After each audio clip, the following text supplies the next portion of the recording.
Hi, guys. Hi, Nai. Hi, Roshi. Hi, everybody. We're live. Don't you? It is a little sudden. I think we need to start doing a little countdown, like 10, 9, 8, 7. Because You there know, are you know, we usually have a countdown. I just think we got a little, I don't surprise. know. Where Yeah. I saw you jump, Rochelle. You're like, oh, I'm like, we're where? saying Where? that. Hi, everyone. Welcome, welcome. We're here. It's Wednesday, August 26, 2020. And we are here for another episode of Detour Essential. We're here every Wednesday, every single solitary Wednesday, save when we take a season break because it's that kind of show. Like seasons, and we're Yeah, you can see. so if you have not yet subscribed, I know that it's because you obviously don't know how to subscribe. Please go and click subscribe on YouTube. Tell a friend, comment, and join us here every week. If this is your first time and you're wondering what this is all about, this weekend you can binge watch Detour Essentials. Yes. Yeah, we have like about how many episodes? No, maybe 13 episodes. Yeah, So there's a lot. It's there's a juicy, whole lot. great content, and amazing guests. Yeah, send a message to a friend right now and say, what you do? Detour Essentials was said. And that was said.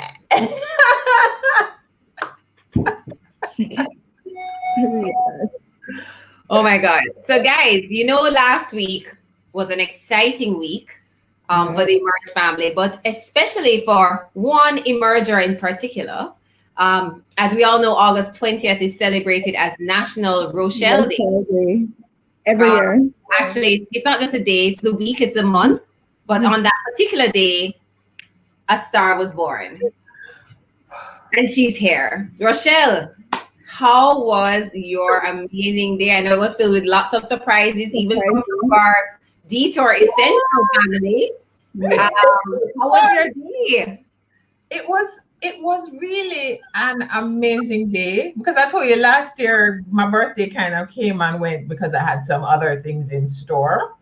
Right.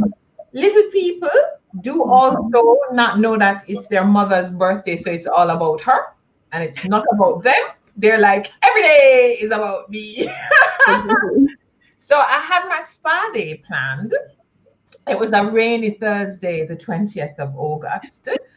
And I got dressed. I had this really nice shirt dress. Do you know those ladies that lunch kind of look? Ooh. Didn't get any pictures, Nai. Off to the spa. Yeah, I didn't see any pictures. No pictures. Oh, Yes, oh yes. well. That I forget pictures. I'm in the moment, so I don't take no picture. I take picture with my mind. So I went to the spa and I was having my facial, hand shell, foot shell, and a massage. So you know that sometimes you're having a massage and you get so relaxed that you hear somebody snoring and you're like, who could that be? I wonder who that person is that's snoring. Don't they hear themselves? And you realize that person is you. It's you. So you have to kind of act cool, like it's not me snoring. Yeah. What was that? What was that? It was Did you hear that, girl? a massage. I did a collagen facial with the light. So it was like deep collagen because as you get a little older, your collagen, you stop making collagen. So I will do whatever it takes. So I did my collagen treatment. So I did my mani and my pedi. And I came outside now to pay and everything. So my hands were still a little, my fingers were still a little wet and thing. So when I came out, I actually, in between services, I came out and there was a parcel of PR Chicks cinnamon rolls. I was like, for my birthday. Lansdale Campbell organized my very favorite PR Chick cinnamon rolls.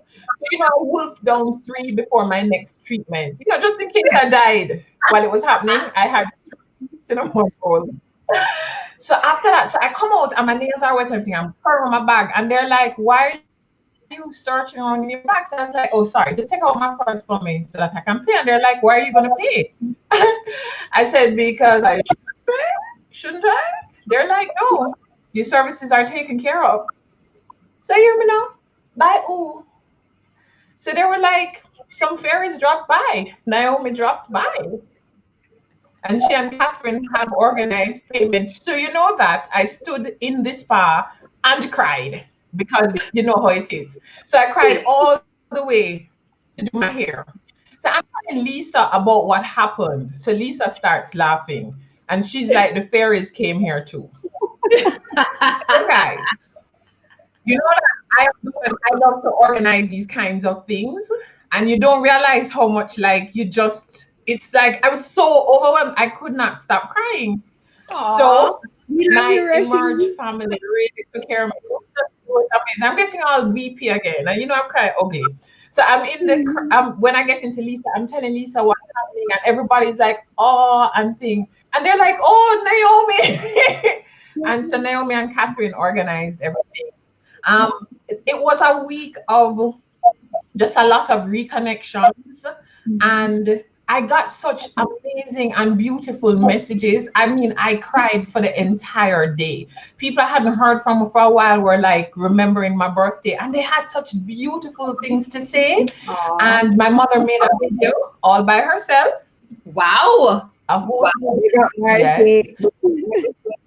But you know, the thing is that it was, you know, like sometimes you don't think about it, and it just felt good to know that like I'm making some kind of like difference in people's lives, and that they felt comfortable enough to tell me. So it just felt like, girl, you're purposed. You're here for a reason. You feel like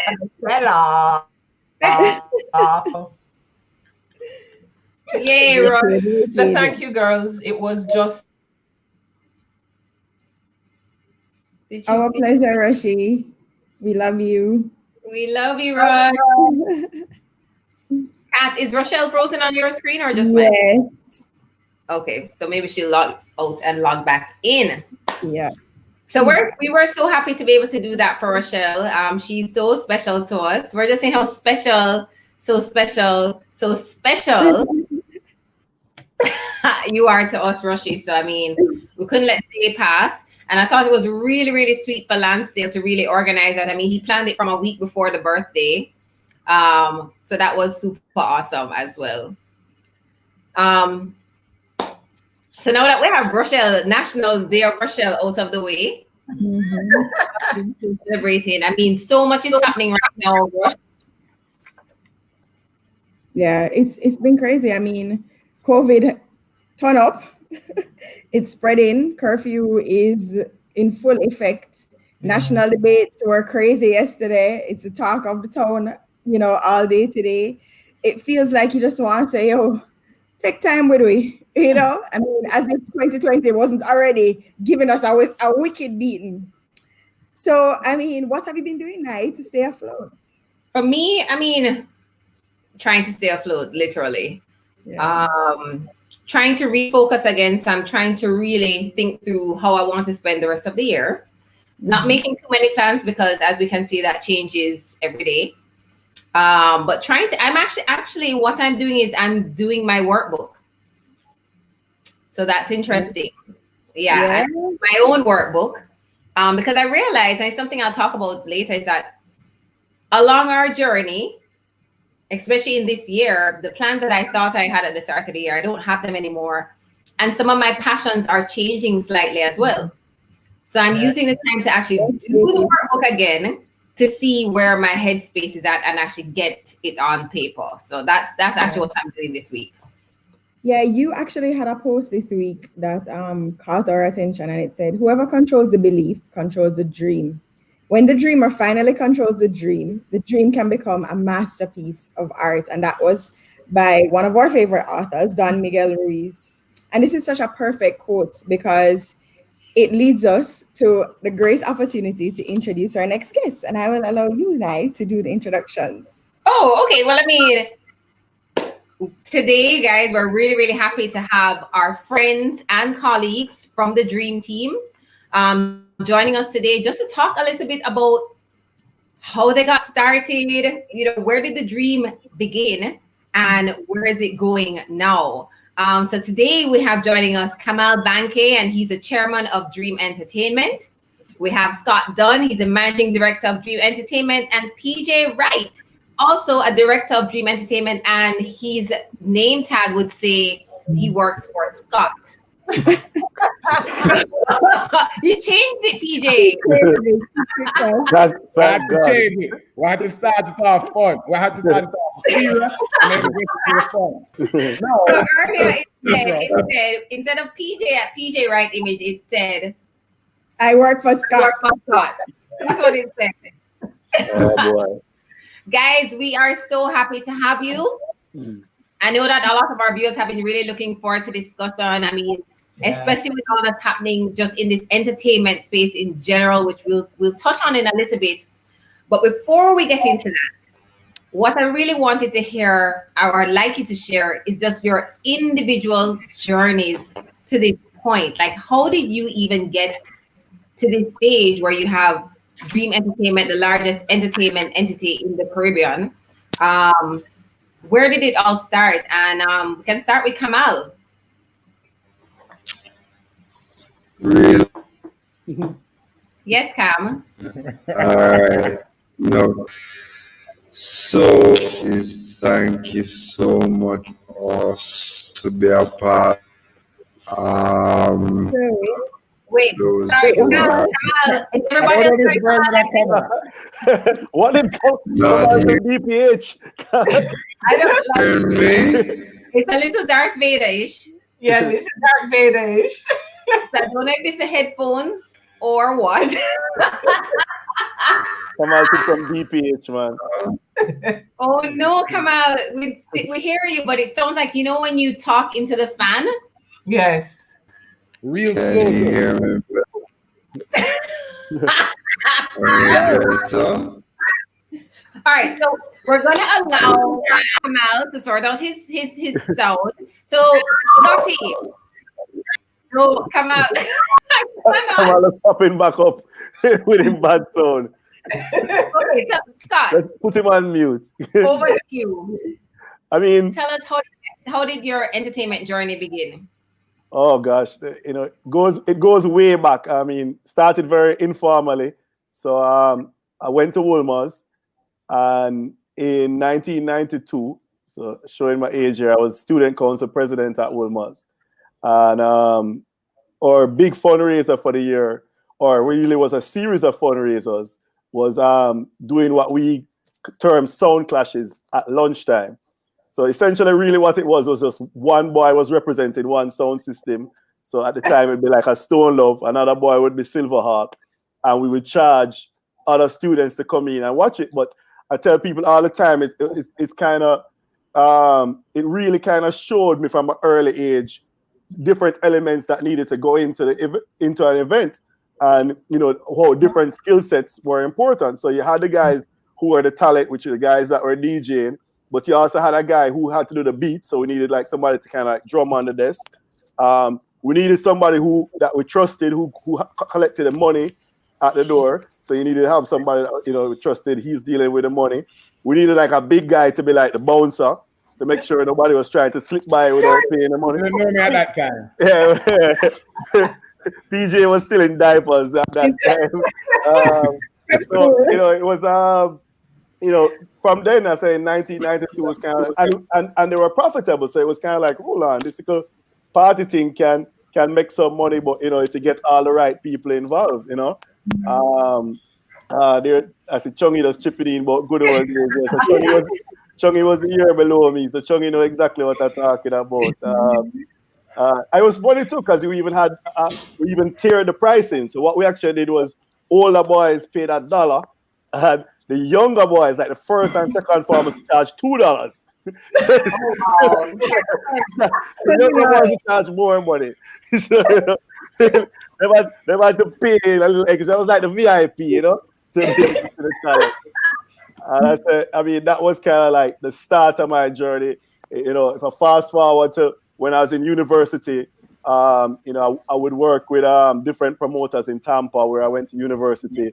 You know, it's like a street promoter, so literally the person handing out the flyers on the street, and I used to work on a commission basis. So I hand you a flyer, you get $1 off when you come in, and I get $1 commission for every flyer that comes in. So and I would hustle it hard because I'm in college. I don't really have any income.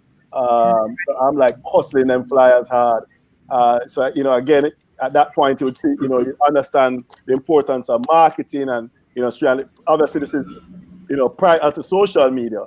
There was no Instagram, no Facebook, no WhatsApp, any of that at the time. The events I was working with certainly couldn't afford mainstream radio in Tampa. So literally flyers was the only form of marketing that we had, So that's the early part of my journey, essentially. Kind of a nutshell. I could go on and on, take up the whole show, taking it through. That was the early part. What did you study at school? I did international studies, which is essentially like, international relations, basically the same thing. But then you came back to Jamaica and you continued. Right. So I came back to Jamaica from actually during university, when I would come home in the summers, I would do events in the summers as well. So the first big event that I did or attempted to do was actually an event called Scare Them Uptown, which was actually the first event that Scare Them crew headlined on. So that would have been Elephant Man, Harry Toddler, Angel Dulas, Boom Dynamite, Nitty Kochi. That was like they were just coming out. Like Bounty had just brought them on the scene, and we're having them headline. And then to make you understand how far back this, Sean Paul was basically like on the undercard. So Sean was supposed to open for them, and Future Troubles, who had a big song Kung Fu at the time. It was Travelers and Syndicate were the songs. So like the event I was doing with Richie West, who owned Syndicate at the time, and Arif Cooper, who was the big DJ on Syndicate, who was my cousin. So the three of us did that event. But again, that was the first event that I really had invested in. And it was a Sunday event. It was supposed to be on Devon Road. And the event was supposed to be, like you said, from 12 noon till 7 p.m., a day event. And rain started falling at about 11:58 a.m. and did not stop. As long as the day lasted, I don't think it even eased up for a second. And I don't even think it was if I remember right, we lost like $60,000 each on the event. I'm going to tell you, it might have been belly and tear out my insides because that's $60,000. Yo, there was no way in life I was ever going to be able to make back $60,000. I was sure of it. I was broken. $60,000. It was rough. I think it was, if I remember right, it was 94 or 95. And couldn't manage. We need to check Kamal now and see. Okay, Kamal, you're muted. Any better? Yeah. So much better. Okay, excellent. Kamal, tell us about your journey. So my journey is not dissimilar to Scott, but happened a long time after. Okay, I kid. Actually, the first party I actually did was in 1994. That was, obviously I was still in high school, but that was a party that happened at West Road. For those of you who know me a long time, then it would be a West Road party called Girls Town. We had about 30 people there. It was in my mother's front lawn.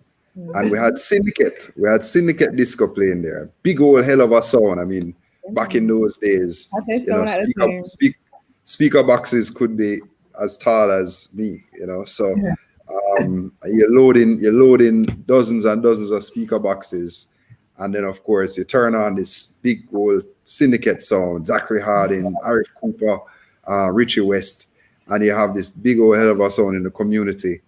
Police came. I mean, it was a nightmare for the community. So we've been doing battle with Night Noise from early 90s. I lost money. I mean, at the time it seemed, as Scott said, it was like the world to me. I think it may have been $15,000, and I was like, oh my God, my life is over. And then I said, I'm going to go into a more safe and secure side of the entertainment business. And then I started to DJ. So that's actually how I ended up becoming a DJ. I was like, yeah, well, somebody's going to pay me to go out and entertain the crowd. And I started DJing very early on a sound named Conquerors. Conquerors. Conquerors, yes. Remember that. Conquerors did the rounds in the 90s, from Sweet 16 to Immaculate Bazaar to Andrews Fun Day. Yeah, man, and all of those things. So we did all of that. And basically, when everybody started to split up and go to college, that's when the sound kind of, just suffered its own consequence.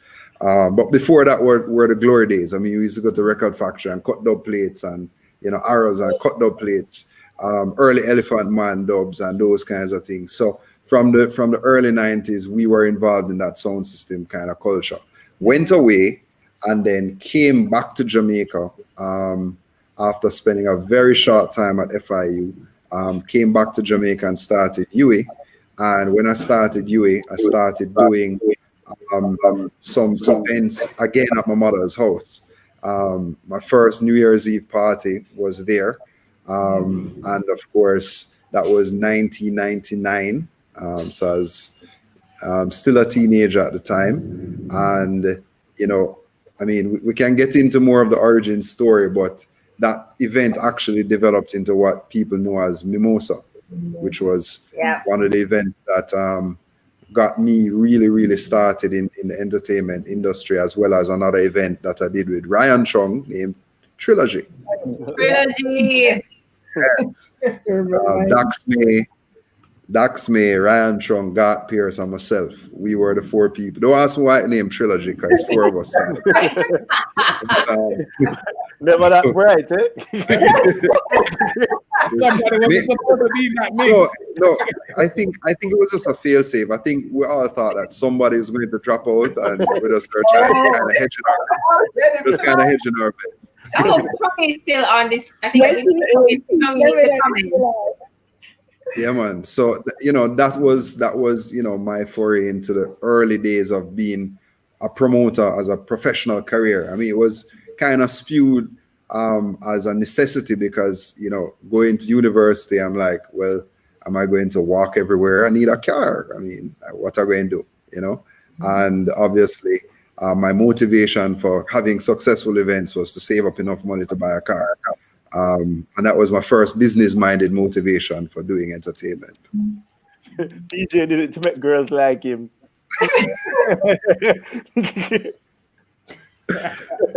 Oh my God. No.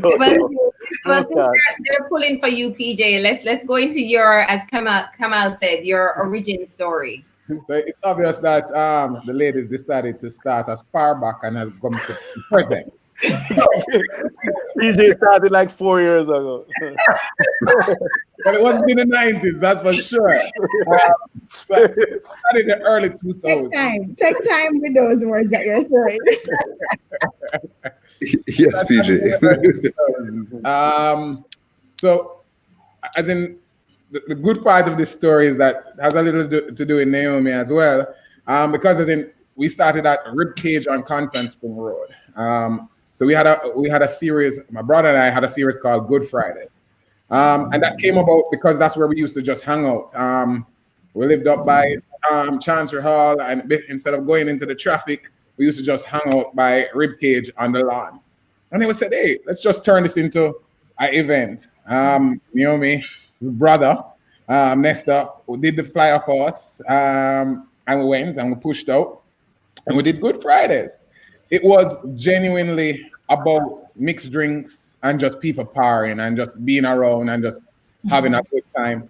And then we were doing it over and over, and it ended up being a weekly Friday series that was seasonal. So we did it for the summer period, the Christmas period, and the Easter period.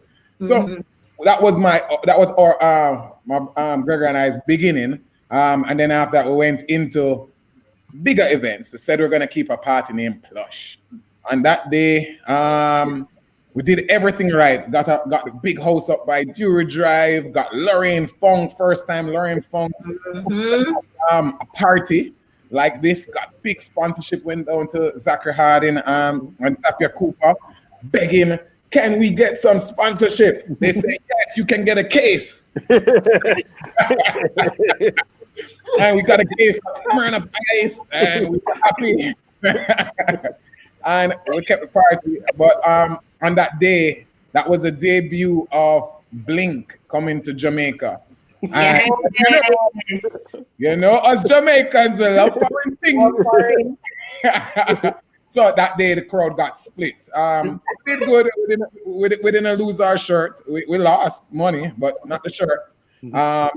So it was a good experience, just understanding that. Because at that time, as in, the truth is this. You see all of those stickers that you see on the back of car glass and all of those stuff? There's no vehicle that was a hot vehicle around town that didn't have plush July. I think it was like 18th or something like that on it.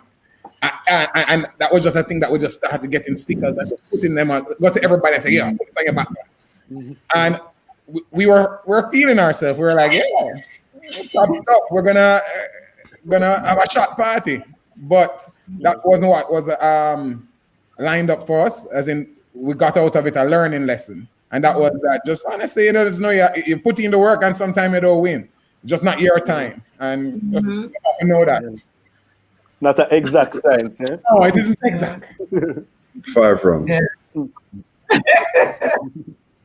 And you know what's funny, and that's why I kind of we wanted to start with just sharing some of the journey from the beginning, and we'll get more into the things that led to Dream as well. But people need to know. A lot of people see you guys right now and just think, you know, these guys have this big entertainment conglomerate, and you know they're doing the most, and they're doing cruises, and they're doing carnival, and they're doing just everything. But I don't know that, you know, Scott almost died after losing $60,000, and Kamal after losing $15,000, and PJ having to compete with one of the biggest party brands ever at that time, at the same night as you're launching your first premium event. Yeah. Right? The glory and don't know the story. Exactly. And I think especially a lot of younger people as well that may aspire to be in a position that you're in now don't realize the work that it takes and the years. You guys are talking about the 90s, PJ talking about the early 2000s. That's a long time, guys. Yeah. There's a lot that's gone into it. And there's Well, been a lot I'm- of ups and downs. So now that we've talked about how you started, let's just get into how did the dream become a reality? How did the Dream Entertainment start? That's PJ's story to tell, by the way. Oh, PJ, someone's commenting about your plans. So see, it's a good thing that we, you know, encourage you to put it in your as a part of your backdrop. Kimmy Dong.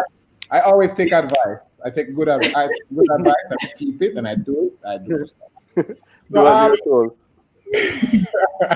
So having to do with Dream, as in Dream came about honestly out of just conversations. As in times like these where it is that people just having conversations that they wouldn't have normally. So at that time you had Negril, where it was that the long-standing promoters of ATI were in Negril. I was a part of that group. Saw that there was a new group that came down, which Scott, Ron, and Paul, Pierre, and Kamal were a part of. At that point, we saw that there was an opportunity, there was a gap that was there. So there was a big corporate that was having their involvement, and then you had an older group that were well seasoned, but also not moving with the trends. And we decided that we'd have some conversations, started at Paddington on Paddington Avenue on the pool side. Yeah. Senator Muda's house. Senator Muda's pool side. We met up as big young men. We sat down and we said, we're going to put egos aside and we're going to see how best we can change the entertainment industry. And I think that is why it is that we have ended up working together that well, because one, we all wanted to change the entertainment industry and we all wanted to make money. And I think that because those two things have always been at the forefront of Dream Entertainment, that's why we've been able to stay together. We haven't had conflict. I don't know how it's possible, Right. but we do not have conflicts, and it's weird, but I guess when you have the principles that you know why you are here together as a group, then they're broken apart. Yeah, I mean, I think one of our greatest successes, honestly, is that we've been able to stick together despite what everybody thought. Because I say it's 11 partners that came together on day one. 11 men with egos. I mean, with egos. Like, Speak for yourself, Scott. Speak for yourself. Every one of those 11 men think them is the top man. Like, Speak for yourself again. Scott. Speak for yourself. Yeah. Catherine and Naomi knows well enough to know that I'm not lying. Right? And everybody thought that would have been the downfall of us. That there was no way that we'd be able to get along. Yeah. And I said that was 2009. It's been 11 years, and it hasn't always been a smooth road. You know, people on the outside looking in might think that it's always smooth.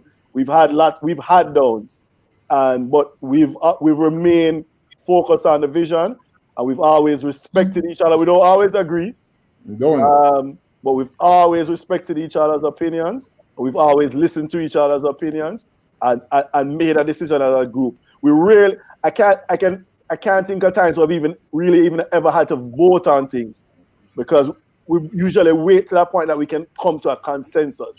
We'll argue something literally till almost all 11 guys are like, yeah. It's rare that we have something that once we finish discussing it, that we're split on it.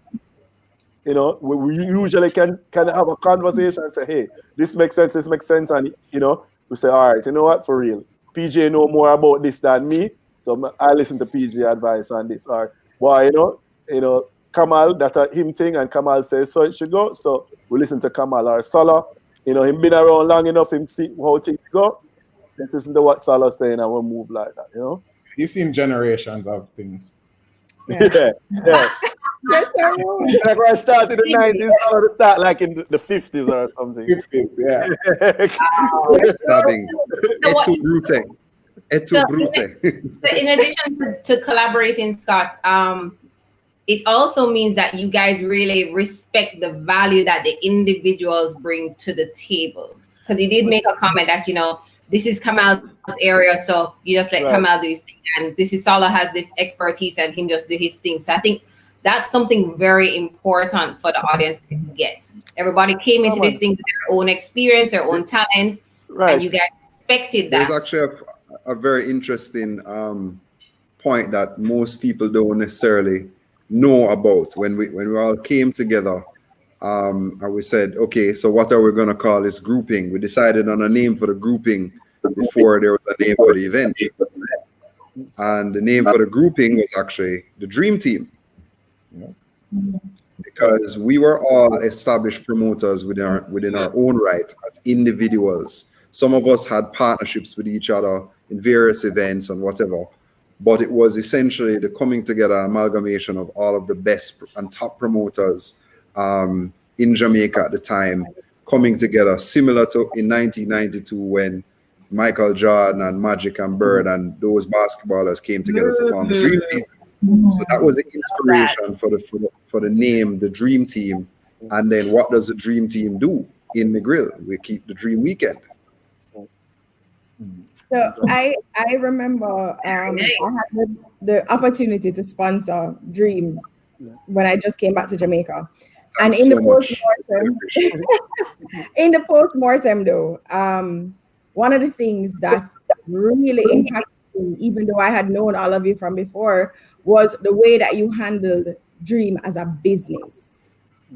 And I think people think that, you know, it's a bunch of promoters that get together, but one of the major reasons I believe that it has also worked is because you run it like a business. And I want you guys to tell us what are the roles that each of you plays within the team. Well, I mean, PJ works for Scott. I can touch on that. Yeah, go down the line. So I mean, like I said, there's 11 directors of the company, but we Yeah. have 6 of us are executive directors and working in the business daily. So Kamal is the company's chairman, but on a daily basis, he essentially runs our Dream New York project. He's in charge of it, and he works very closely also on the Dream Weekend. But Kamal also is kind of our point person on PR, because he obviously has a PR background, and he's also very strong on security. So that is the areas that he tends to handle. PJ is like Mr. Vision. He's a person that conceptualizes a lot of things. He's the pretty, the fandangles. He's the one that we have to rein in when the budget is tight. PJ has big ideas, and he does. Yeah, I remember the conversation about fake plants versus the real plants that we had that emerge. Load me up on a big stage. To the 3 of us, we also have Paul Matthews. So Paul runs the Exodus Carnival project and also works heavily on Dream Weekend. He also is somebody that leaves a lot of operational stuff. So some of our major suppliers, he interacts with them a lot. Carlos Philpotts is in charge of marketing. So he's our marketing director and deals with everything digital, social media, that all falls under Carlos. And then Ron Burke, who's between here and Canada, is our sales manager. But that works because obviously for our 2 biggest events, Dream Weekend and Exodus Carnival, most of our patrons, customers come from overseas. Yes. So it really doesn't hurt to have our sales director based overseas. And then myself as the managing director, I don't have to do anything. I just sit around and watch these guys now. Right. I keep saying it. So, I mean, So let me give it. So let me just do it for Scott. So Scott is the glue. Scott is genuinely the person that holds all of those people together. He's the one that holds us accountable, because ultimately, as you can imagine, we're working for our business that we own, and sometimes persons get a little bit lax. He's the one who will be making sure that we stay on point and hold us accountable, and that's always important within the business. And I run the joke about that I work for Scott, but genuinely, Scott is my boss. As in, and when I understand that he is who I report to, then I understand his role, and I know that I need to do my part. Unless, and if I don't do my part, then he has an obligation to the board of directors to call me out on it.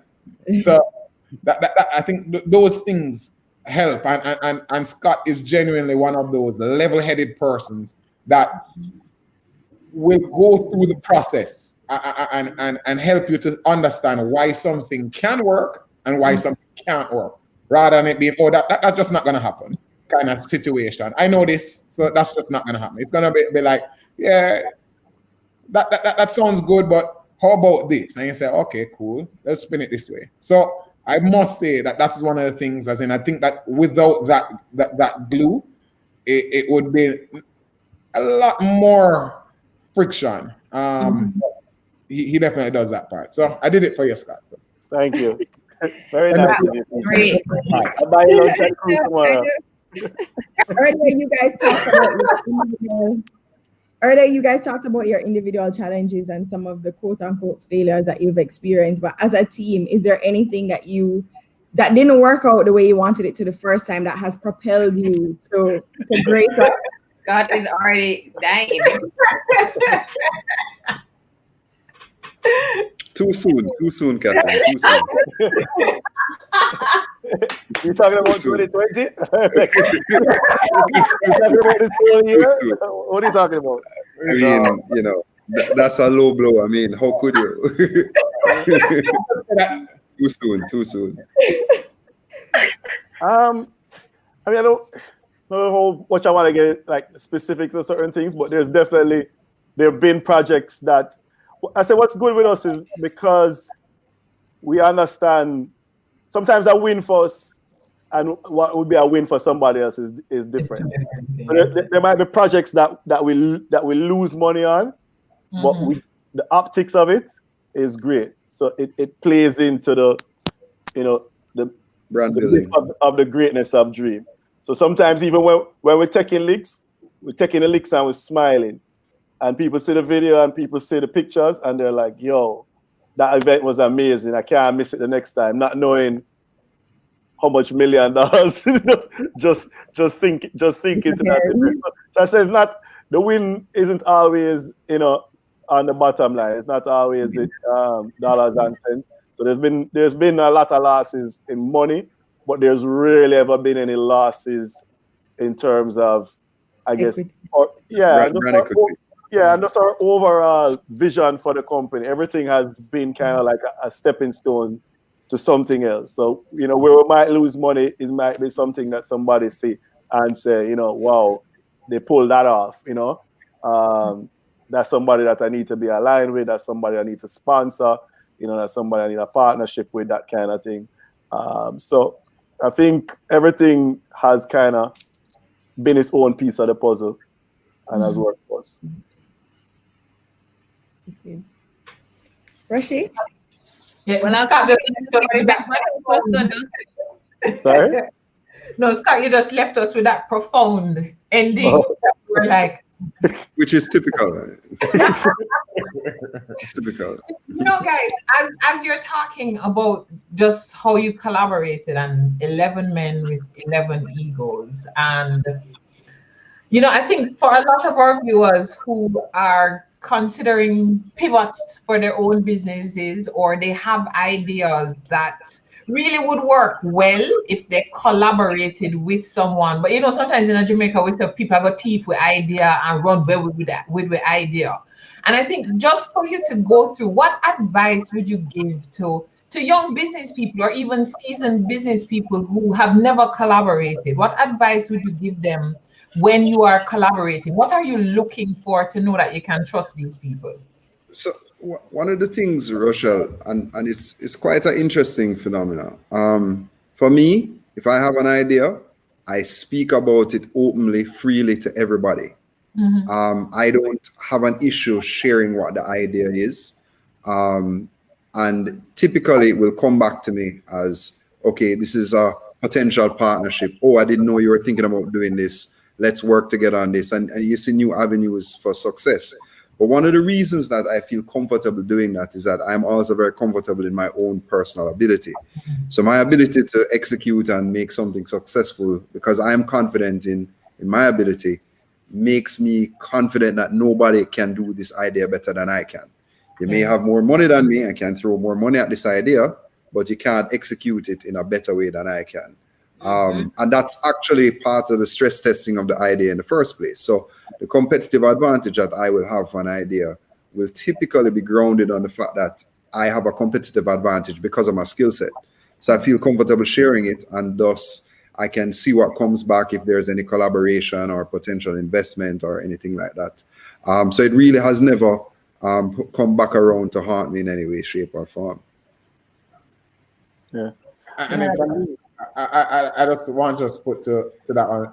I think I've spoken about it several times. I believe that partnership is one of the most important things having to do with business.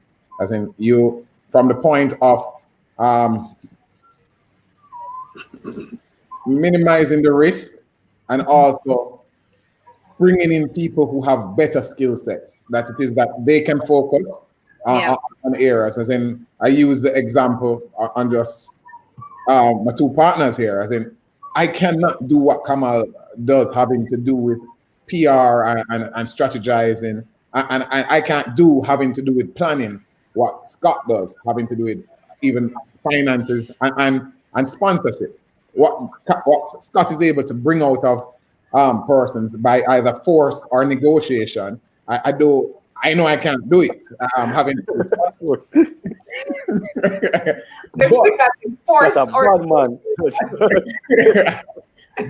But similarly, they respect my creativity and understand that there are pros and cons that come with my creativity, and those things is what make it work. And just understanding each other And sometimes you have to look at people who you can partner with, people who going to put in the work, not just the money. There are a lot of people out there who are willing to put in the money. I can tell you guys that the whole heap of money out the road that willing to jump in. But that money going to come at a cost, that you're working for somebody and working for somebody and the business. So if you can find a way that you find partners that have the similar idea that they don't want to be slaves to the business, they want to be focused on a specific role in the business that they can do all day, every day, then that's great. And I think that's what works with us, works for us. Yeah, I think you need essentially partners or collaborators with, the similar vision, ideals, morals as yourself, but very different skill sets. I think that's the magic formula to me. If you find people who have your vision, your ideals, your morals, that you'll always be on that path together, but you have to have those different skill sets. Because as PJ said, I can't do what Kamal do, I can't do what PJ do, I can't do what Carlos, Paul, PP, Ron, any other guys in my business can do. They all have unique skill sets, which together is really what's the greatness of our company, our team. It really comes back to the genesis of how we started, as in the dream team. It comes full circle back to that point, which is saying we're coming together to build a team, and the team was kind of self-selected because everybody's bringing something to the table that is unique and amazing, and that's why we became the dream team in the first place. So that kind of thread of continuity kept with us throughout the years. It's funny because earlier you mentioned 11 people coming in with egos, but it almost sounds like you come in with the egos, but you have to kind of park it, know what everybody brings to the table, and focus on that, which is so powerful. I thought everybody underestimated about us. Nobody thought we could do that. Everybody just thought that the egos would be just colliding in the room. But really, I guess again it just comes down to a lot of respect. Literally all of us to rate each other on a certain level from day one. It was like, yo, PJ are doing thing, PJ and Gregory, them young, but them will do them thing. And Salah been around forever, and PP and I have been doing our thing, a long time. And these other guys are coming, and Paul was up in Miami already doing him thing, and Carlos him always have the young crowd. And it's like, these guys all doing them thing. It's like, there's something that we can look on each other and respect about what each person doing already. Very cool. See, you did it again. That's so powerful. No, stop speaking every time. It's like, right. I need to write these things down so I can send them again. Have it recorded. And also, just for those of you who have missed the point that Kamal made, and that you can always binge watch Detour Essentials.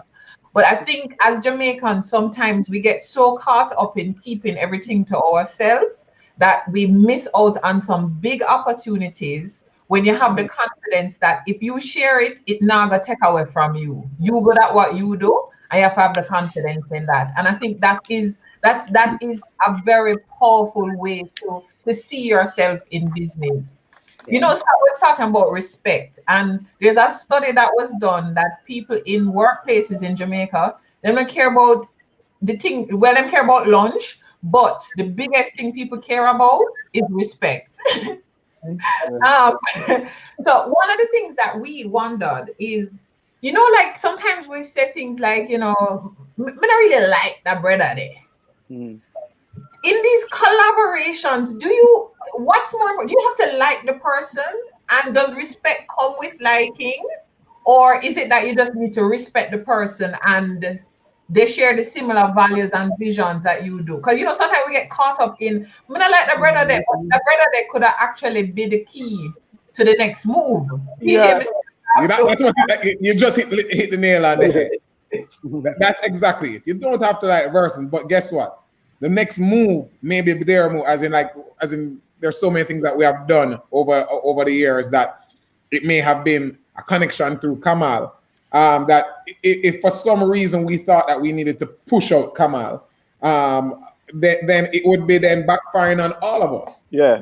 So PJ gets it there. There's been lots of times over the years where you go through a period where somebody not necessarily pulling their weight through a specific period. You know, them distracted with other stuff, other businesses, things in their personal life.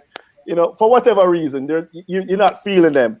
And you know, again, I think that's where I have to kind of, where PJ say I have to kind of be the glue, because I'll have one director coming in my ears and saying, boy, you know, Director A, him cut this, you know, why we not get rid of Director A now? And I just kind of know something inside me tells me, hold on. And it's just when you're kind of ready to give up hope on this person, that Director A just star up the show with something, you know, and show them value. So it's not, you're not going to get something out of everybody every day or every week. So, you know, some of us meet me in the office every single day, and we have others that not there every day. But I firmly believe, and I stand by it, and I've said it in board meetings, I believe everybody that's a part of our team is more than worth what they've been, however they've been compensated over the years. Everybody exceeds their value, in my eyes, for sure. Don't cry, guys. It's a PJ and Kamal.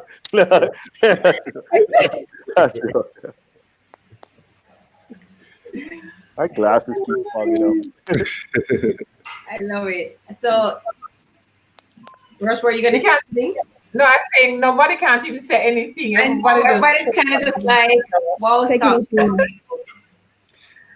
know some people mentioned before that you guys don't have conflict. You hear them to themselves, none or two lie. Yeah. Sometimes the vex with one another. But Scott, you kind of touched on how you play. But how do you actually handle when you see conflict that may rise up? How you handle it? Back channeling. I mean, honestly, I've been lucky because there hasn't been much major stuff. I said, and really, it's just been a lot of times. It's just patience, you know, and kind of just waiting things out. I said that's really been the issues along the time. Because I said along the way, people have had distractions, and you feel like somebody not pulling them weight, and you know somebody saying, "Hey, but this person I there office every day. This person don't come to office for 3 days. What's up with that?" You know, I have to talk to them, and sometimes they don't even know that I'm talking to the person. You know, as PJ said, you know, I'll be in PJ here, so maybe you know somebody else don't know that I'm in PJ. Like I'm always late to work. I think that's just like a given. Yeah, you have to understand. I've been feeling like Scott is throwing some words. No words. No words. The person that you're talking about is not even here. Stop gaslighting, Naomi. Stop gaslighting. Stop gaslighting, Naomi. It's someone's fault. No, I'm just kidding.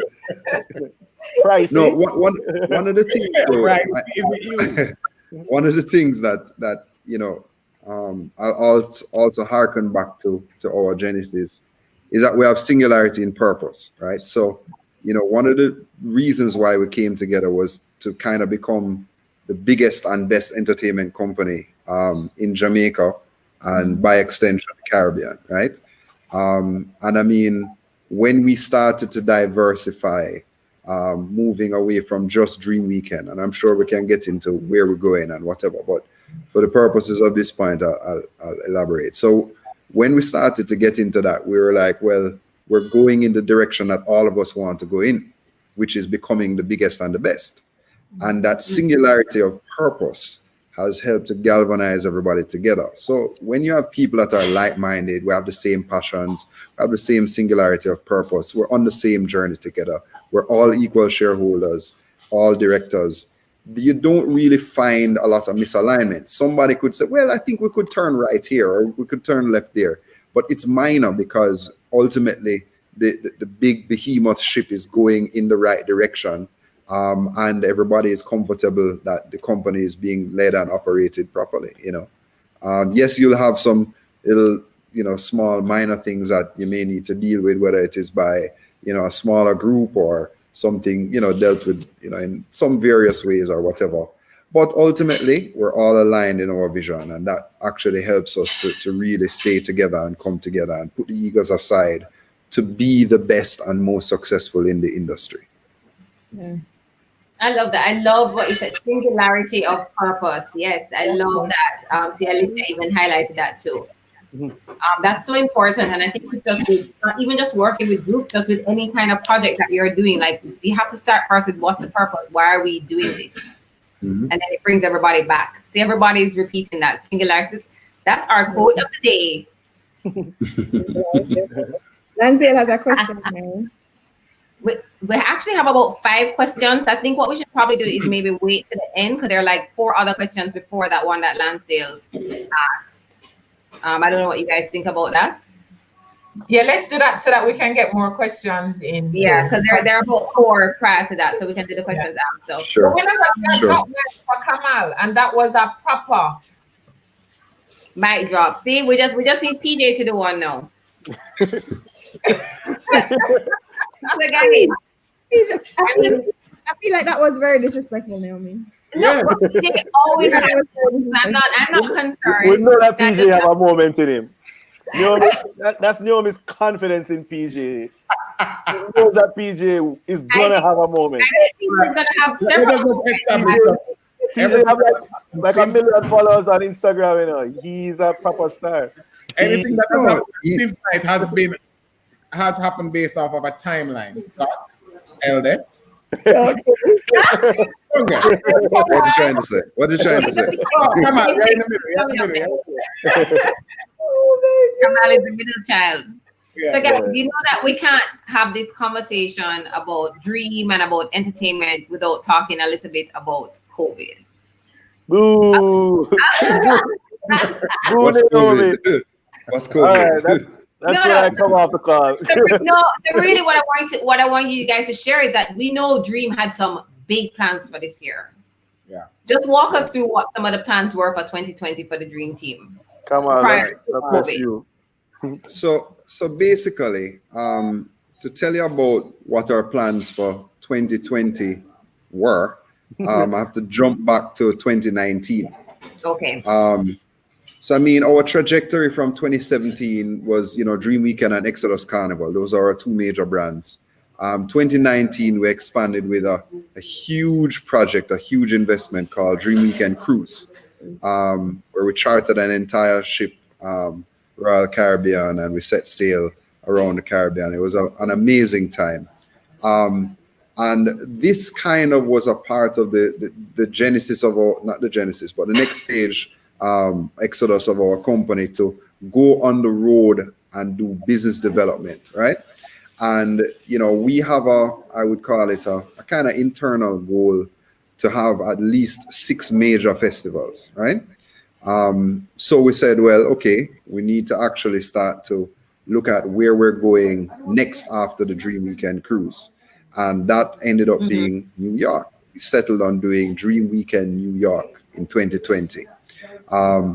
We did everything that we're supposed to do, book the venue, book the artists, started selling tickets, planned the event, 3-day event in New York City, Brooklyn, big announcement.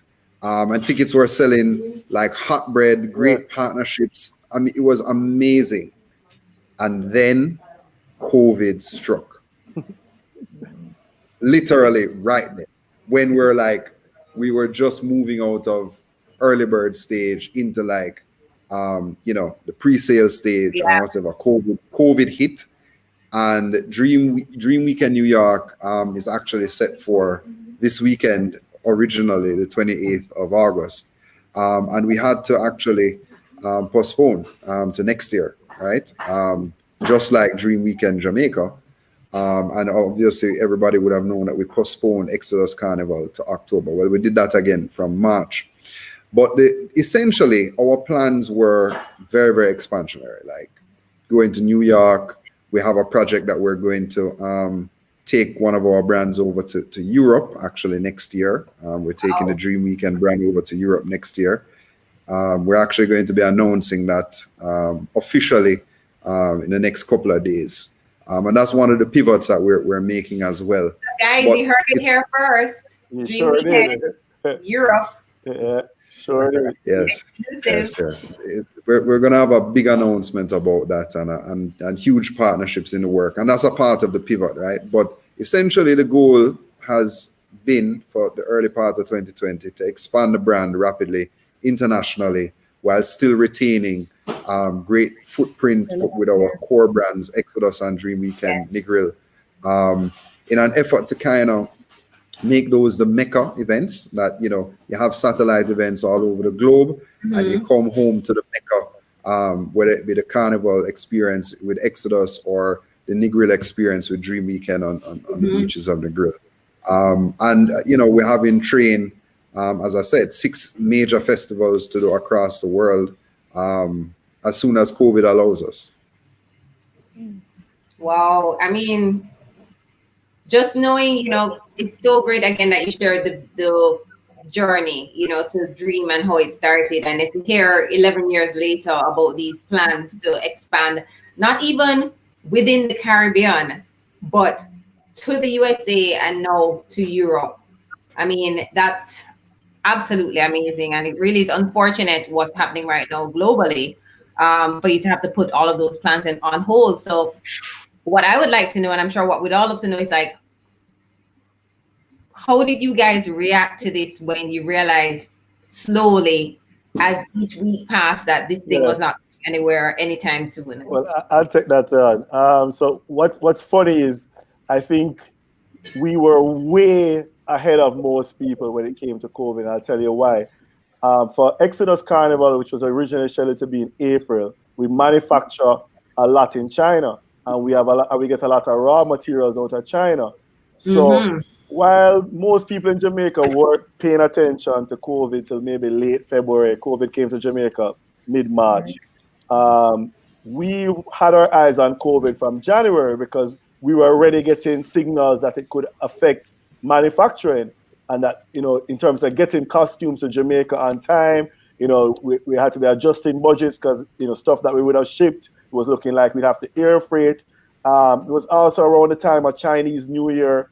Chinese New Year, if anybody knows manufacturing, during Chinese New Year, China was dead.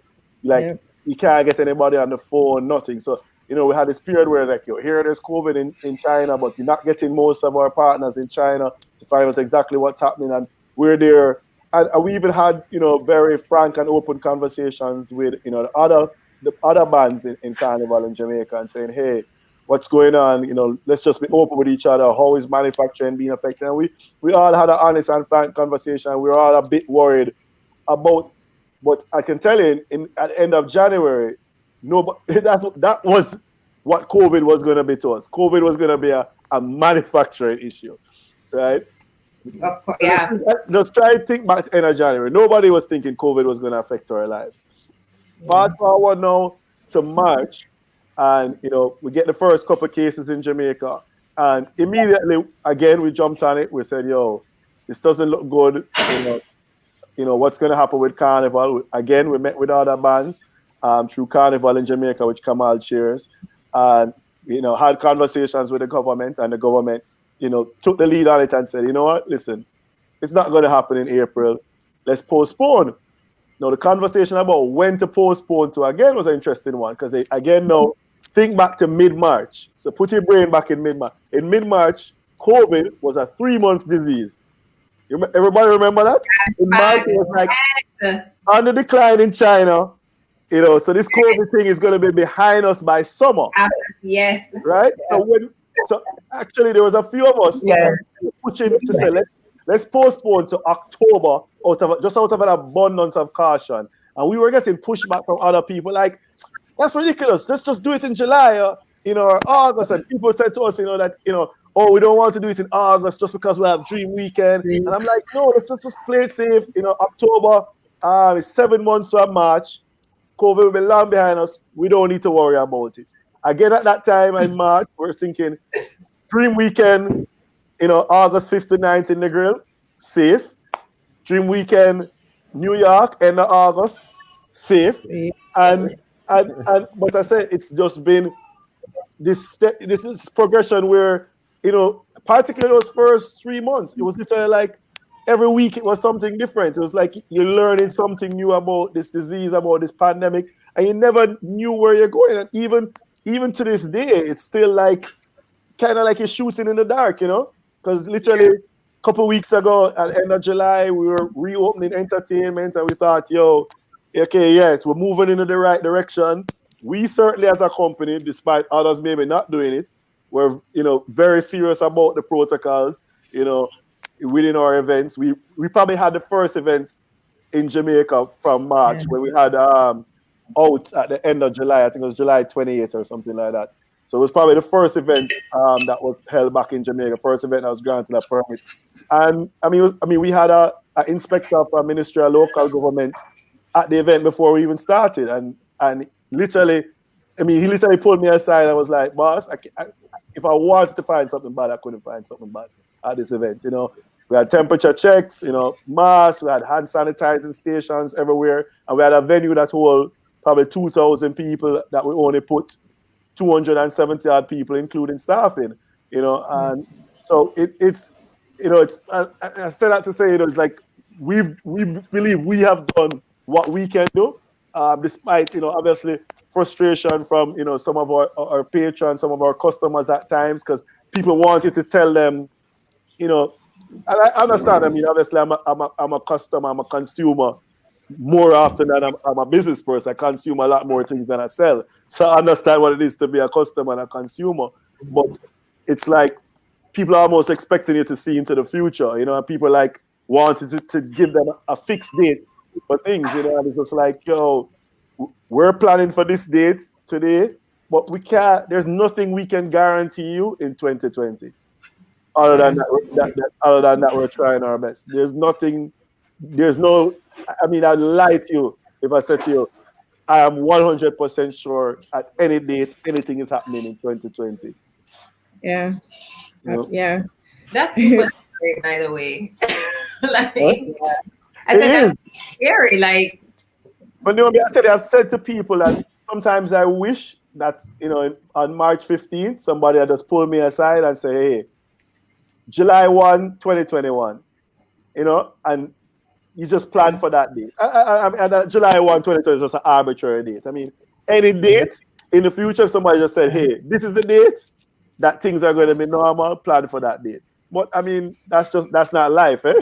So the reality is, we're not in this alone. We're not the only ones taking licks. I've made the case, I believe there's nobody taking licks more than the entertainment industry, because in that period from March till the end of July when we had out, there wasn't one single party held in Jamaica. So while other industries have been taking licks, they have been operating even at a minimal level. So even tourism, hotels were reopened long before parties were happening.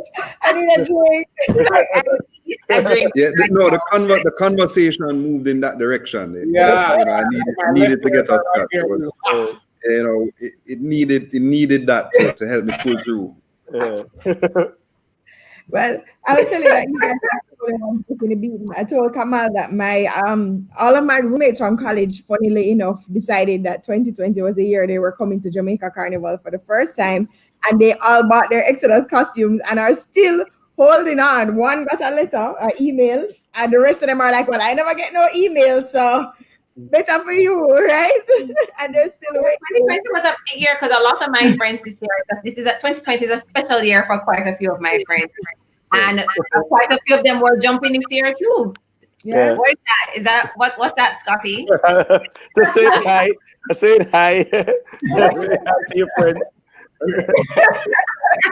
No, again, that's some of the things to, I guess, again, for our customers that they don't understand sometimes the scale of things. So sometimes people are saying, "Oh, everybody is cussing, about Exodus or whatever," and it might be 50 people cussing or 100 people cussing. Our ban was projected to be where we were in sales in mid-March. We were likely to be about 4,500 people in Exodus. So, there are already thousands of people registered in Exodus at the time that we postponed. So people have to understand that, as thousands of people that we're communicating with, on a daily basis. It's been, a big one of our team members, Alanis, who deals with all the Exodus emails. I literally think it's affected her. Like, just people, so much frustration, coming. You can feel it, through the emails. And you know, I know that it's been very difficult on her. You know, she's relatively new to the team, and it's kind of one of her first assignments. So you know, shout out to her. Keep holding it. Yeah, true baptism by fire. Not as bad as losing $60,000. Yeah. Or 15. Or 15. But yeah, baptism by fire for So sure. everybody has been commenting about you guys needing to write a book, and we've even gotten names for the book. Okay, Oh, so good. put that planting a seed. So you talked about some of the challenges that you're having, and of course with the restrictions now back. You told us about some of the things that you implemented when they started to lift, and obviously based on the feedback that we've seen, people that experienced the events from out to chilling, it was favorable reviews. But now that the restrictions are back in place, you talked about some of the challenges that your team is having just communicating, in an overwhelming amount of people, with an overwhelming amount of people. How do you keep, the team motivated and keep the dream alive? I mean, honestly, it hasn't been easy. It's been difficult for a team because I say again, it's one thing you kind of know what you're getting into, but it's really like every month, you sit there and you're hopeful about the next week or the next month, and then the next month come and kick you in the gut again. So it's been difficult, but we've found some silver linings. I say, as Kamal said, the conversation about doing this project in Europe next summer and doing something. We basically have two projects coming in Europe, summer 2021, and then something separate in 2022. Has come out of this. It's giving us time to focus on, some administrative type, governance type things that we're lagging on because we're always busy. The dream agency side of our business in terms of work that we do for corporate clients, we've been able to put a little bit more energy into that. And I guess it's just one more thing that we know when we get through that we'll feel unstoppable. Because we've been through stuff before that literally when we got through it, people wouldn't even understand. This company has literally had its ups and downs, and we've had stuff that we thought like, this is it, and we've gotten through them before. So we're confident that we'll get through this as well. So another chapter in the book. And that someday we're gonna look back and just like how I look back at the $60,000 and come and look at the 15,000, where it seemed to know that it's just absurd, but at the time it really was. It really was the end of the world, and it really thought that I genuinely thought that there was no recovery from that. So again, I think now people will see, next year or in the year after, we look back and be like, yo, that was a rough year, but look at us, we're still standing. One of the most important things that we try to keep reminding ourselves is that, we're saying entertainment has evolved in terms of, okay, this is a new normal, right? In various places in the world, and it will continue to evolve. Our goal is really to just be, when it evolves to the stage in Jamaica that it becomes this type A or type B or whatever it is, we must be the leaders in it. And that's what we kind of just sit back and say, okay, guys, it's going to change. When the dust settles, we're going to lead it. Coming out of the blocks first, revolutionizing whatever it is, pivoting, making whatever changes, and becoming, again, the leaders in the new normal. And we believe that we are nimble and talented enough, sans ego, that we will be able to do that. Yeah. DJ, say, come on, let's have another moment. I heard the silence. Over to you. As he sips his scotch. As I sip my single malt. Single malt scotch, to be clear. To be very clear. Very clear. As I sip my water. So guys, and I literally sip my tea. I My can't mom- afford those scotch here.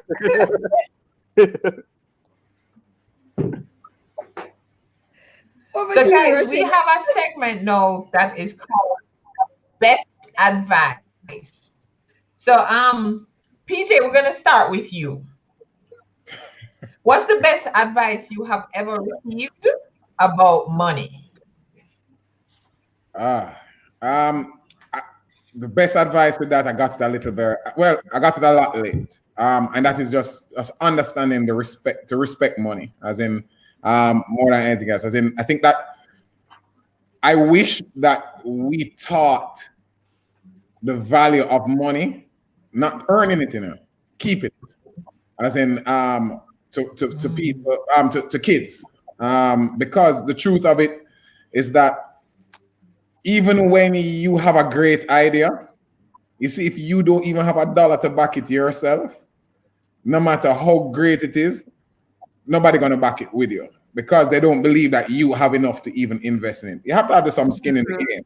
So yes, the ideas are great, but having to do with money, saving and retaining, very, very important. And as I said, it's something that I learned a little too late. I'm not saying that it don't happen, just saying that I wish that I knew more about money earlier rather than just making it. As in, that we all have that drive in us to earn and make money, but the importance of retaining and keeping that stash for investment, and not just investment into stocks, it's investment into your brand, because there's nobody out there who's going to invest in your brand if you haven't invested. Yes. I think that's it. That's my jam.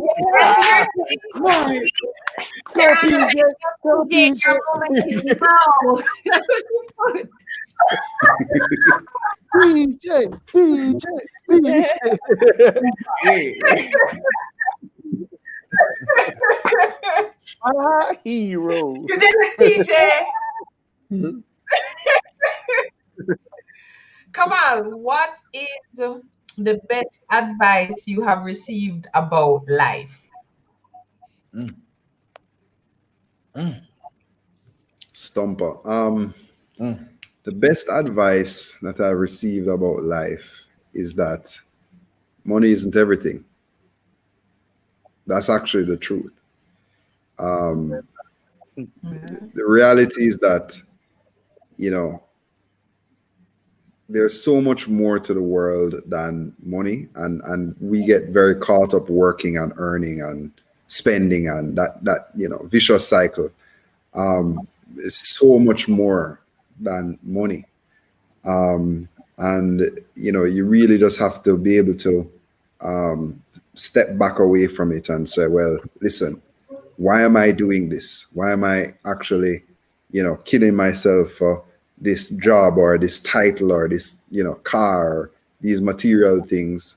And yes, things are nice to have, but what's most important is a balance in your life, right? So when I kind of try to understand that and learn about the value of your own time, I mean, I learned that lesson many years ago, and I've tried to talk about it ever since, which is really that you have to value your time. And if you value your time properly, you will start to understand what you need to shed out of your life to actually make your life more, I would call it, rationalized. And then what will happen is that you'll start to do less and be a little bit more efficient and have a little bit more free time to enjoy the niceties and the benefits of what you've worked for and earned over the years. So I kind of learned that lesson. And I shared a lot of things that I used to do back in, I would say, between 2001 to 2010. I was trying to do, I don't know, 10, 15 events a year. At least. And I shared a lot of those and refocused and retooled my own entertainment industry career. So I guess really it's just the work-life balance, which is critical, and there's more to life than money. Gotcha. Nice, come out. Thank you, Scott. That actually leads into Your best advice, the best advice you've received about building and maintaining relationships. Wow, that's funny. And I guess I forgive you some credit there. I think I even mentioned it to Kamal recently. A few years back, Don Creary said to me that he doesn't build businesses, he builds relationships. And True. I mean, I think he said it to me at a party. And Typical that. he was probably half drunk. I was probably half drunk, in all honesty. It stuck with me. I want to say it was probably in the early. It was down at Dream Weekend at Weta While. It was in the early years of Dream Weekend. It really stuck with me, and it's something that I think, is probably my biggest value that I bring to any business in terms of the relationships that I manage. I think within our business, I'm the person who has to manage the most relationships, whether from our partners, with our suppliers or sponsors. I'm generally the main point person with a lot of these people. And I think, the relationships I've built, people respecting you, and, not to be egotistical, but just some amount of likability, I think it is very important. I think just, the people, only PJ don't like me. But I think I've had a lot of, whatever success I've had has come out of the fact that I have good relationships with people. For the most part, people like me, and people respect me. People know I'm not, them know, I'm dealing with business and I might be hard at the negotiation table, but I'm always going to be fair and never trying to pull one over on anybody. I'm never trying to get, I'm not going to make a brand manager lose them job just because, I'm trying to get an extra $1 million sponsorship or something. I'm trying, I'm making sure everybody, come out of this with a smile. And because I say, it's always a long game for me. I mean, I've been in this long enough. Again, PJ say I'm the old one here.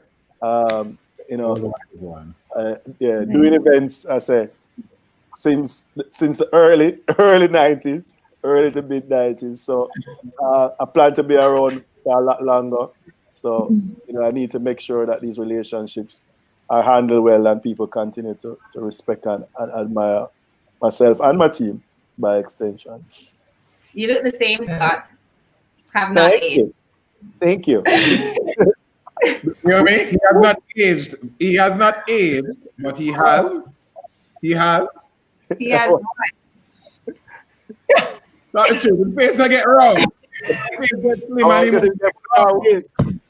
PJ transferring weight to me.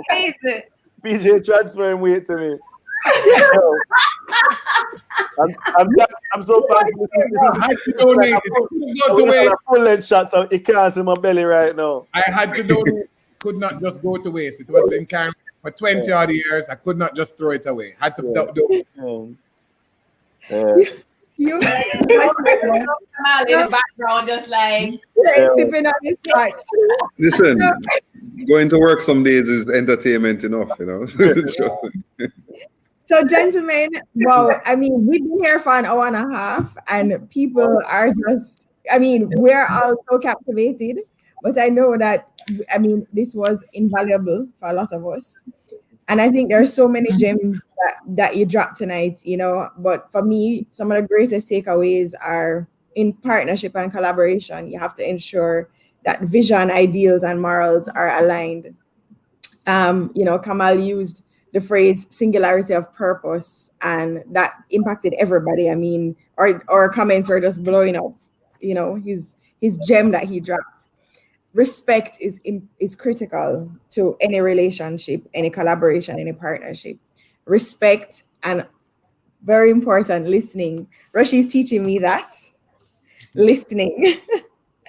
And PJ, your gem, of course. Nobody will invest in you if you're not willing to invest in yourself. Money isn't everything. We have to be able to prioritize what's important to us. And don't always focus on building businesses, but focus on building relationships. And for me, that, of course, connects Thank you, gentlemen, so much for spending your Wednesday evening with us. I think we have like questions. Remember we said we'd Can't you just cutting us like that? Can you have a comment? I was saying, wow. I was like, But wow. some of the questions we answered already. We asked and answered already. So can I share with you guys the book titles that people came up with for you guys? Yes, please. So there is one, the Dream Team book or the Dream Team journey. I love this one, the 11 Egos with a Dream. 11 Eagles of a Dream. Of a dream. We had a dream, not journey or reality. There was a question that Lansdale had asked about how important it is to have equal partnership. Yeah. To the Yes. team. I wouldn't say it's critical. I mean, It's not critical. I mean, with us, I mean, I guess the fact that we're all on a level playing field and nobody feels that. But I don't feel like if we had different shareholdings, it would have been affected our relationship negatively. So yeah, I wouldn't say that's essential in going into a business. I mean, all of us have other businesses and which have different shareholding structures, which are successful in other ways. Yeah. This is an interesting question. But is there a reason that there are no women a part of the Dream Team? So in terms of the original founding partners and shareholders, there certainly there just happen to be there aren't a lot of women in promotions that put on large events. So really at the start we found, I believe it was 5 events at the time. It was the 5 what we saw as like the 5 biggest events around coming together. So it was like Daydreams, Yush, Beer Vibes, Wet and Wild, Twisted Spirits, right? And it just so happened those events were all owned by men. And honestly, at that time, and even still now, there's a big gap of women promoters. So what would have been who would have been kind of by association was Quiz was a part of Yush at the time. So Quiz was kind of a part of our original Dream Team, though not a shareholder in Dream Entertainment. She was a part of that original team. And so we've had women on the team who have been, a very essential part of the team, our project managers who kind of put us together on a day-to-day basis operationally are pretty much all been women. So, people like Giselle Vassell, Jessica Williams, and Masherie, who's with us now, who actually is now heads up, the Dream Agency and the corporate side of our business, have all been very essential. Masherie is like a proper star. She might be more valuable than a lot of us as directors right now. Absolutely. Okay, how do you guys see the entertainment industry transforming or not as a result of COVID? I see it as a good reset. I believe that, and this is something that I've preached over and over. I think that entertainment is a fun word. It's not necessarily taken in. It doesn't seem very businessy. But what we need to focus is that it is an industry of lifestyle and culture. And in Jamaica, we understand how important lifestyle and culture is. That's what people travel to Jamaica for, more than sun, sea, and sun. That can be found in Dubai now. They make that stuff. So the truth of it is that they come to Jamaica for our culture and our lifestyle. May it be our beautiful herb or our fabulous rum. And what we have an opportunity now to do is to change the product that we sell in Jamaica for entertainment. As you have seen with the hotel industry, it has been this mass. So it's 1,000-room hotels and those kind of stuff. We need to move away from the bargain tourism and move now into the experiential tourism, where it is that people are coming for that boutique experience. And I feel like entertainment is going to mirror that, mirror what will be happening within tourism. As in, everybody can see it. The villas are booming, but the 1,000-room hotels aren't booming. That is because people want that experience. They want to be catered to, and they want their money to be valid. Curated experience. Yeah, so those curated experiences. So we see that happening within entertainment, where events will become smaller, Unfortunately, it may become a little bit more expensive, but the experience and the memories. So what will happen is that you'll have less events happening, but the events that happen would be so memorable that them full your belly. Greater value. You get greater value ultimately from the events. Yeah. So you leave feeling. I also believe there's another element to it that we're all going to realize this pretty soon enough. Throughout our lives, we have kind of just hopped on the bus or hopped on the train of entertainment. It has existed before all of us. We kind of just hopped on it, and this is the first time in any of our lives that it stopped. And we got to take the time to evaluate what we like about it, what we miss about it. Mm-hmm. You know, when you actually get to miss something is absent from your life, and you actually get to miss it, you start to think about what you really, really like about it. Yeah. And that now is starting to repurpose why people do things. Why do you want to go to the bar and drink? Why do you want to go to a dream weekend party? Why do you want to parade Carnival Day? Why do you want to go to a weekly street party? And you start to rediscover what your true likes in entertainment are. And I believe that the reformatting of entertainment moving forward will be people actually expressing by spending their money to go, expressing what they really like, not really because of the fad, not because this is popular, but this is actually truly what I like to do. And they're going to spend their money, they're going to use their money as their voice and say, this is what I love. And that will now be a passion, and you will follow your passion. And people aren't like ourselves. We have to actually be very, very nimble to be able to create those experiences that people will really, really love. So we listen a lot to our patrons. Somebody just talking to us on social media, somebody here in the chat drops a gem of a comment, and we listen to it. We're like, yo, that could work. And it's a very, very flat organization. We listen to everything and everybody, from the person who sets out our barriers, Yellow. Sometimes Yellow will come up with a wonderful idea about how to set up a gate, and then we redo everything. Not really, but you get the point, right? And the idea is really that we're going to start to rediscover our true passion in entertainment and rework what the entertainment product is to make it truly aligned to people's true desires. Yeah. We love that word. My pre-China. Now this is how we're going to close our session. It's Dream Boy Public. Yes. So okay. This is another breaking news. Yeah. I mean, obviously, I know. I'm just time saying. is important, and obviously, Excitement anymore in us. We can.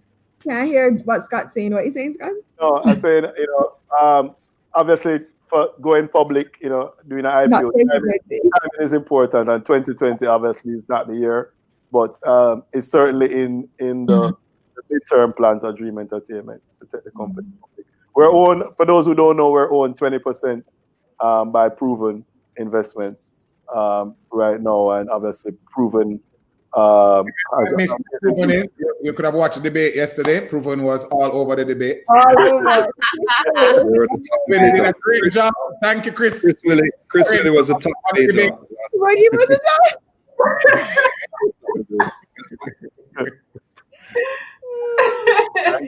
Awesome team, great energy. The synergy is fabulous. That's what Sharon said. Sharon. So, I have a gentlemen. question from Brandon. There's a question from Brandon. Okay. Brandon. Oh. What are some challenges faced when breaking into the international markets, for example, New York City, Europe, etc.? Come on, that's special. Very, very good question. So, the first thing that you have to understand is that every single market is different. Every single city is different. It comes with its own nuances, whether it be laws, whether it be norms, cultures. And this is from the political side. This is a doing business, B2B side. This is a consumer side.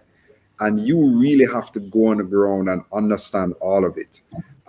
It is very, very difficult to break into a new market without partners on the ground that already are seasoned in the market.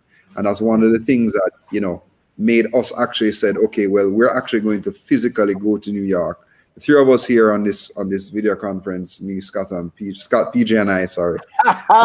Good job.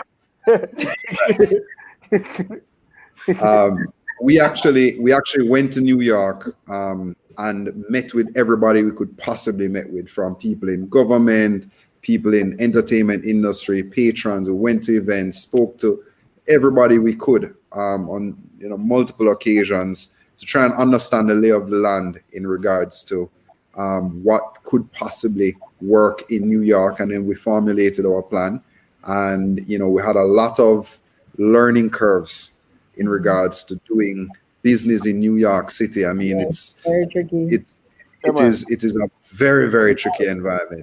To give you an example, I mean, it surprised me, and I'm 20 odd years in entertainment, and I'm sure it will surprise a lot of people. New York City literally has no large event spaces. Like you want literally, there's probably less than 10 places in New York City that you can keep an event for 5,000 people, and of the 10, probably 8 out of the 10 are near impossible to get. They're like booked all year round, and it's crazy. You think New York City, and it's like you think of entertainment, you think of New York, and it's such a massive hub, and how much million people, and so you think that would just be a given that there would be a million places you could keep an event with 5,000 people. Not so.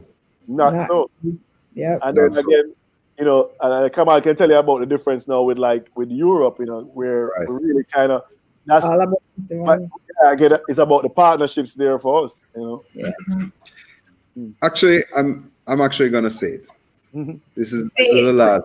I'll say it. So next year, July 1 to 3, Dream Weekend will be in Portugal. Wow! We are partnering with another major global brand called Afro Nation. Many people would have heard of it. And we're going to be a part of that major festival that they do in Portugal annually. So it's Afro Nation and Dream Weekend Portugal 2021. Yay! Congratulations, gentlemen. Guys. Very exciting. Literally anybody in dancehall and reggae right now are going to be performing on the Dream Weekend stage. So obviously there's the Afrobeat stage, which is the main stage, and all the big names in Afrobeats are on there. Davido, Wizkid, everybody. Burna Boy, everybody is on that stage. Quite a few of them. Yeah, and we're gonna have literally. I mean, there's I won't spoil it, but there's a lot of big names, both in reggae and dancehall, that are already booked for a stage. Also, soca. But forgot about that. We would literally booking all the big boys and big girls in soca. So it's gonna be really amazing, and it's going to lead to even bigger things in Europe. Afro Nation also have a big festival in Ghana. So, it opens us up to Africa as well. So, we're really, feeling very positive about this move. And we think it's going to just take things to, a whole nother level, So people looking now and thinking we've done good things, and then they look at this year and say, oh, well, see it there now. COVID has been well. We're coming back bigger and stronger. Bigger and better. Wow. That's the definition of emerge. That's the definition of emerge. Everybody that was supposed to be in Europe this year can now plan their dates around July 1st. Go to Portugal and have this experience. That's amazing, guys. Congratulations. Yes, very exciting. And you heard it here first on the Ready to Emerge Detour Essentials Live.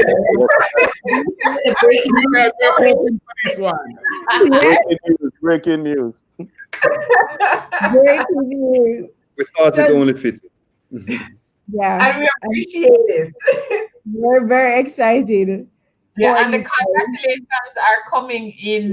People, Because you know, say we're proud when we see we own.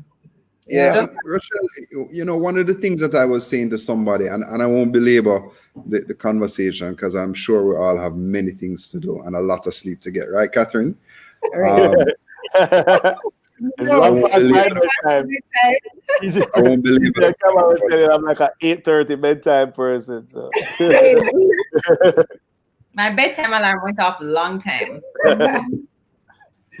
No, Yes. but when you look at, you know, trying to pivot to something new and a completely new environment and all of those things, it's very difficult, and we really needed to come together and re-strategize and, you know, really look intrinsically at where we wanted to take the company, and become the freshest, newest face in entertainment, and really rededicate ourselves to becoming the global leaders. I mean, one of the things that I say to people all the time, how many festival brands, not parties, not individual parties, but how many festival brands from Jamaica have ever been exported successfully overseas, right?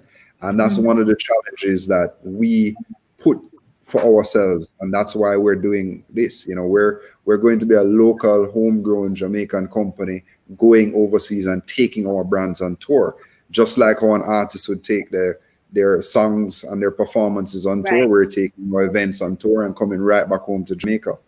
And that's how we expose the culture and grow the culture and expose more and more people to our events and our culture and say, well, come to Jamaica. It's a mecca of entertainment in the world. And that is the most important part of it, is that we want to export the brand, but not only just export it for persons to just consume it over there. It's for them to want to come to the mecca. As in, it's one thing to get a taste of it, but Dream Weekend New York in no way whatsoever will be like Dream Weekend Jamaica. As in, it will be a different version. But what we do is open the eyes to patrons and consumers to what it. If this is this nice, imagine what it must be like on the sands, with the breeze a blow. That's what we want people to be thinking about when they think about coming to Jamaica. So we have many witnesses, and I'm just saying it from now that Ready to Emerge Limited needs to have reserve shares for Dream Entertainment. And all access passes for July 1st to 3rd. In Portugal. No, but guys, I think you're thinking, you notice the Dream team, they don't think small, they think in a dream setting. So as you're collaborating and you're sitting with the team at that boardroom table, recognize we are available for collaboration. Correct. Brand into a whole different sphere, and we are ready for that conversation. I agree. And we know you're quite capable. As Scott said, some of our, you know, key personnel throughout the years, from beginning to where we are in Dream, have been the women who have been supporting us throughout the journey. So it's a symbiotic relationship. Jesus, you guys, as he does it like all the time. I don't want to make it so that way, but like him speech. Rochelle does it to us, PJ. You know, Rochelle does it to us. Oh, no, him.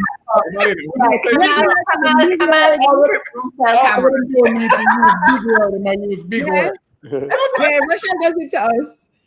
I'm sorry. I would have to ask her, what does that mean, Rochelle? Everybody over there. Things in a sentence. You should give me an award. That's what you should do. An award. But that's why you can't play Scrabble. You know what I get, Rochelle? You know what I get, Rochelle? I get fact check. Yes. Yeah, man. This is a real word. Well, come on. Put it If it's real words of music, I must make a word. it means they take it. That's what it means. But Rush, that's come out with Scrabble as well, right? Because I think he has studied the Scrabble dictionary. So it's like you put a word and you're just like, I'm not so sure about that. Challenge. Challenge. And it's very much in the dictionary.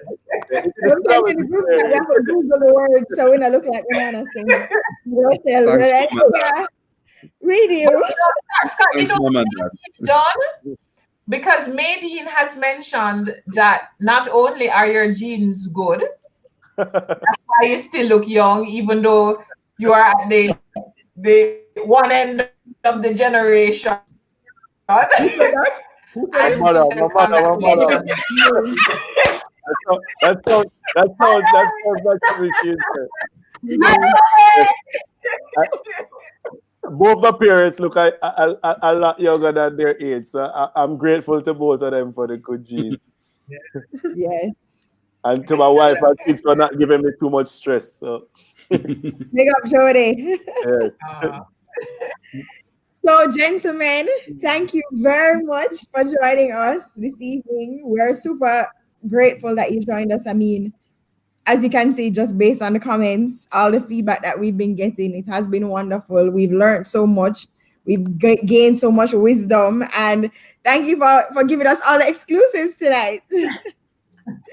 So we look forward to all that is to come. Oh, hi, Mia and Maddie. Oh, yes, Daddy. That's a real daddy move. That's a real daddy. Come on, take some lessons. I'm learning from my elders. Right. From your elder. Stop. Excuse, as bright as Kamala is, I don't think him daughter reading as yet. I don't watch it, see? Hey, Need to have a dictionary in her crib, but I said earlier that Kamal is who taught me all the Afro beats artists. It really was Isla, just so you know. okay. Yes, Isla Banky is an expert at Afrobeat. Yeah, man. Isla know her jams. She know which like more than the other. Like she, shout out. Actually, her favorite song right now is Dumpling, to be honest with you. What? Yeah. Number one. You soon can join that parenting conversation. PJ having planned right there in the corner. Huh? Tell them what you planting a PJ. No, man, as in I don't want to talk about these babies. I'll be off at the wedding shop very soon.